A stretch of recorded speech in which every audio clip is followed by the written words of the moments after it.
Anak-anakku sayang, dalam kehidupan kita sehari-hari, tanpa disadari, sering melakukan aktivitas seperti berbelanja di pasar, membeli alat tulis di toko, dan sebagainya. Dari kegiatan tersebut, tentunya kita membutuhkan suatu keahlian agar proses yang kita lakukan dapat berjalan lancar dan mencapai hasil yang maksimal. Nah, salah satu caranya adalah dengan menguasai ilmu bernegosiasi.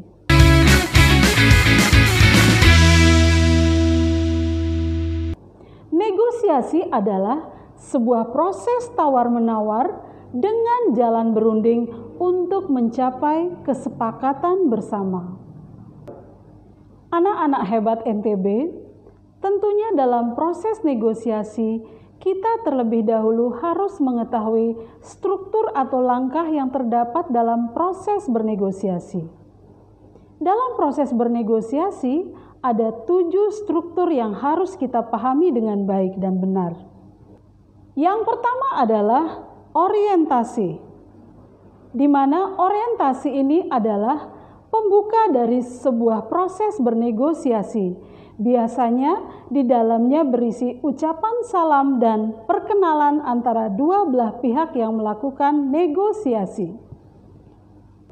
Struktur negosiasi yang kedua adalah anak-anakku sayang, permintaan, di mana dalam struktur kedua ini pihak pembeli akan mengajukan permintaannya terhadap pihak penjual. Struktur ketiga dari teks negosiasi adalah pemenuhan, di mana produk yang diminta oleh pembeli akan disiapkan oleh pihak penjual. Struktur negosiasi keempat adalah penawaran, di mana pada proses ini dua orang partisipan yang berbeda, yaitu penjual dan pembeli, saling tawar-menawar terhadap produk yang akan dibeli. Struktur negosiasi yang kelima adalah persetujuan. Maksud dari persetujuan di sini adalah setelah terjadi proses tawar-menawar antara dua belah pihak, yaitu penjual dan pembeli, maka akan dicapai suatu kesepakatan bersama. Inilah yang disebut dengan persetujuan. Struktur negosiasi yang keenam adalah pembelian, di mana setelah dua belah pihak mengadakan persetujuan bersama, akhirnya pihak pembeli akan membeli produk yang ditawarkan oleh pihak penjual. Dan struktur negosiasi yang terakhir atau yang ketujuh adalah penutup. Pada bagian ini biasanya berisi saling mengucapkan salam terima kasih atas terjadinya negosiasi saat itu. Struktur negosiasi yang ketujuh adalah penutup. Pada bagian ini, antara pihak pembeli dan penjual saling mengucapkan terima kasih karena telah terjadinya sebuah kesepakatan. Anak-anakku sayang, kita masuk pada materi berikutnya, yaitu tentang ciri kebahasaan dari sebuah teks negosiasi. Ciri kebahasaan yang pertama adalah bahasanya bersifat persuasif. Maksudnya di sini adalah bahasanya bahasa mengajak atau bahasa merayu, sehingga pihak pembeli akan tertarik. Ciri bahasa yang kedua adalah kalimatnya deklaratif. Maksud kalimat deklaratif adalah kalimat yang biasanya berisi informasi-informasi. Dan yang ketiga, bahasanya harus sopan. Maksudnya, dalam berbahasa atau bernegosiasi, kita harus menggunakan bahasa-bahasa yang sopan. Ciri kebahasaan yang keempat adalah menggunakan konjungsi. Maksud dari penggunaan konjungsi adalah agar tercipta kalimat yang lebih baik dan benar.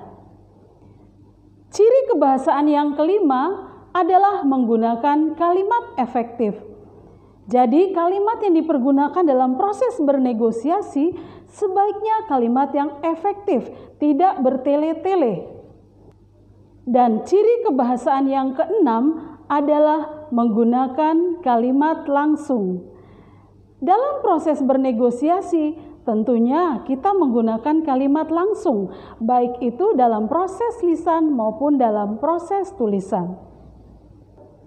Baiklah anak-anakku, anak NTB yang hebat, kesimpulan materi kita pada hari ini adalah bahwa teks negosiasi atau proses negosiasi sangat dibutuhkan dalam kehidupan kalian, baik masa sekarang maupun masa yang akan datang. Untuk menguasai sebuah proses bernegosiasi, tentunya kalian harus menguasai 7 struktur dari teks negosiasi tersebut. Dan yang berikutnya adalah kalian tentunya juga harus memahami ciri kebahasaan dari teks negosiasi.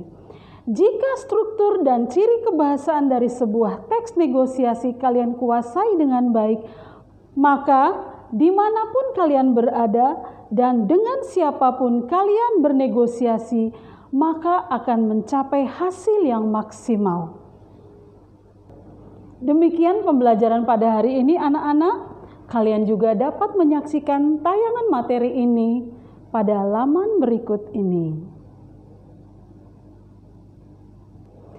Semoga anak-anak selalu sehat dan perlu mengingat untuk menerapkan protokol kesehatan seperti mencuci tangan kalian, menggunakan masker, menjaga jarak, dan jangan lupa berdoa. Sampai jumpa anak-anak hebat NTB.